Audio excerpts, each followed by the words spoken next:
Hello बच्चों, कैसे हैं आप लोग? अच्छा है, ठीक ही होंगे। जैसा कि कल मैंने आपको एक नया वीडियो दिखाया था, तो उस वीडियो के आधार पर जो मैंने कल बताया था आप लोगों को आयंस के बारे में, आज लेके चलते हैं। क्लास 10th का एक टॉपिक है जिसका नाम है IUPAC।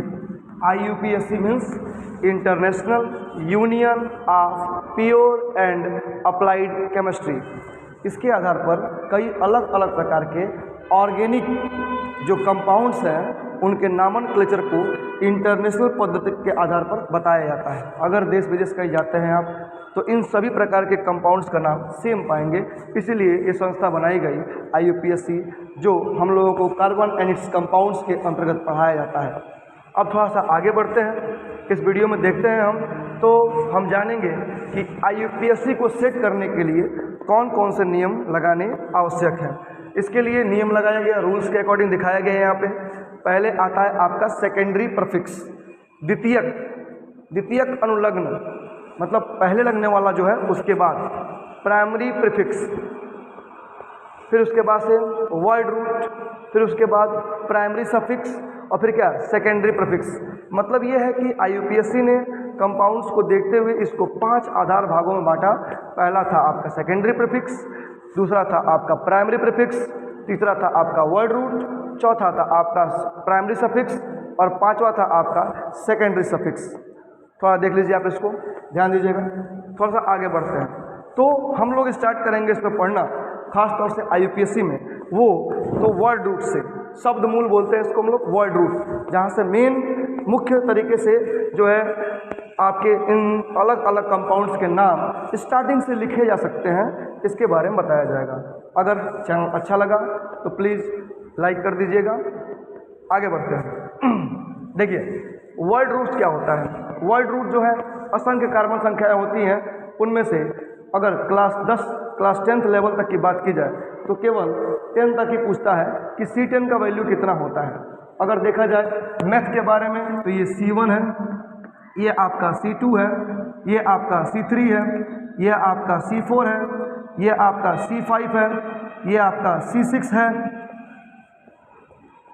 ये आपका C7 है, ये आपका C8 है, ये आपका C9 है और ये आपका C10 है।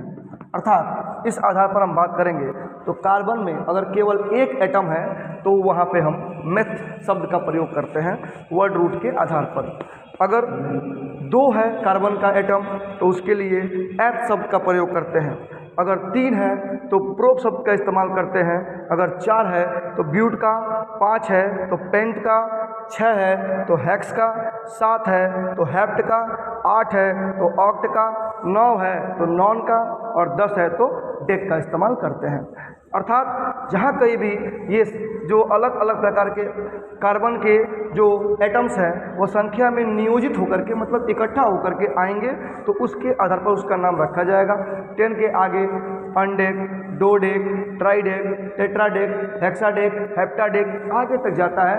वैसे तो आप लोग पढ़े होंगे कार्बन इस कंपाउंड में C60 के बारे में।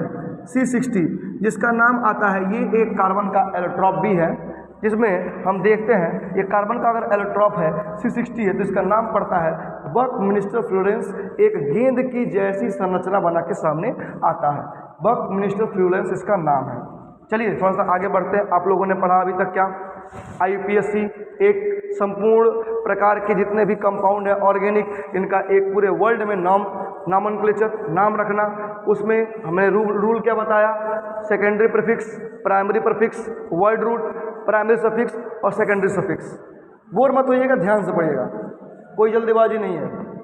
Word root math, eth, prop, beaut, pent, hex, hept, oct, non और क्या, डेट। ऐसे अगर आगे तक बढ़े तो मैंने बताया कार्बन C60 का वैल्यू बकमिंस्टर फ्लोरेंस के रूप में भी आपके सामने आया है।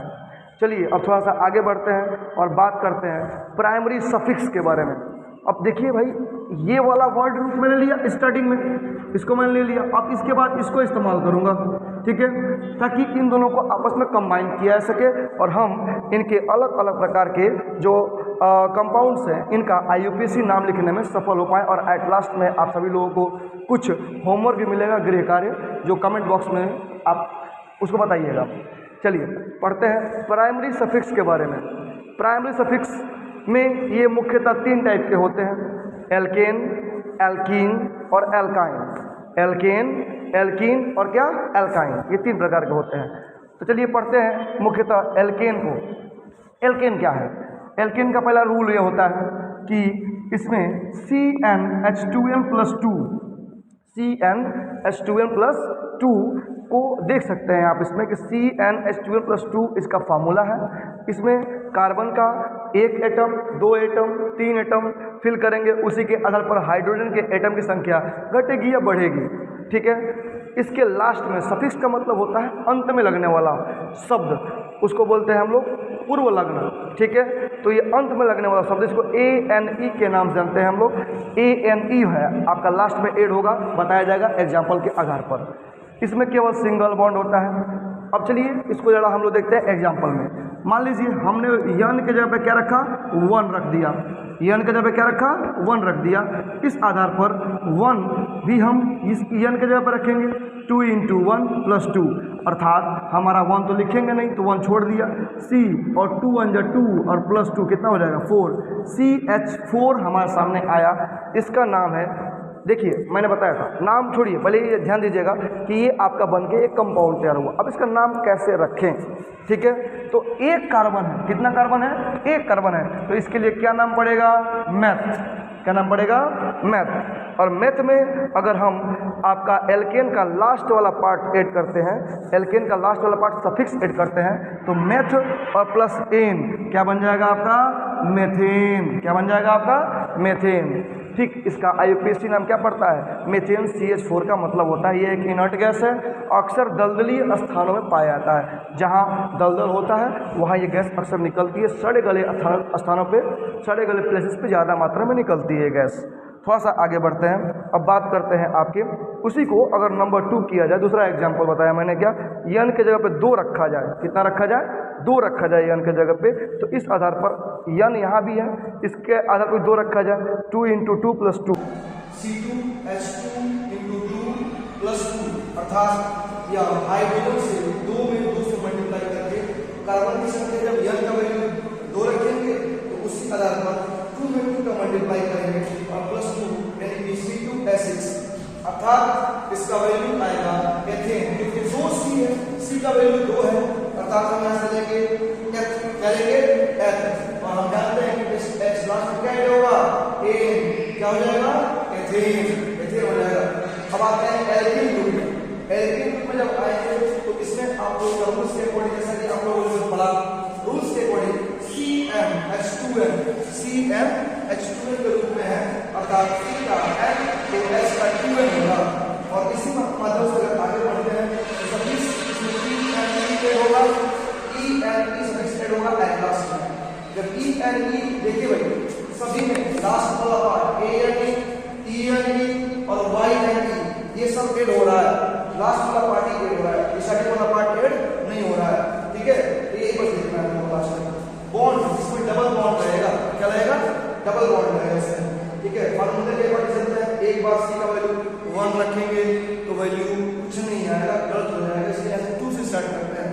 और 1 क्यों रखेंगे हम आपको अगले वीडियो में बताएंगे, क्योंकि अभी एक वीडियो से खत्म होने वाला नहीं है, इसके लिए कम से कम 4 या 5 वीडियो बनाने पड़ेंगे, छोटे वीडियो बनाने पड़ेंगे 4 या 5 वीडियो के। चलिए थोड़ा आगे बढ़ते हैं। बॉन्ड, डबल बॉन्ड है, डबल बॉन्ड है, अर्थात इसके आगे बढ़े तो C2 1 क्यों नहीं है बताएंगे अगले वीडियो में। मैंने बताया आपको C2 के ऊपर ये 2 का मतलब F, और इसके लास्ट वाला पार्ट जोड़ देंगे हम इन, क्या पड़ेगा इसका नाम, एथीन।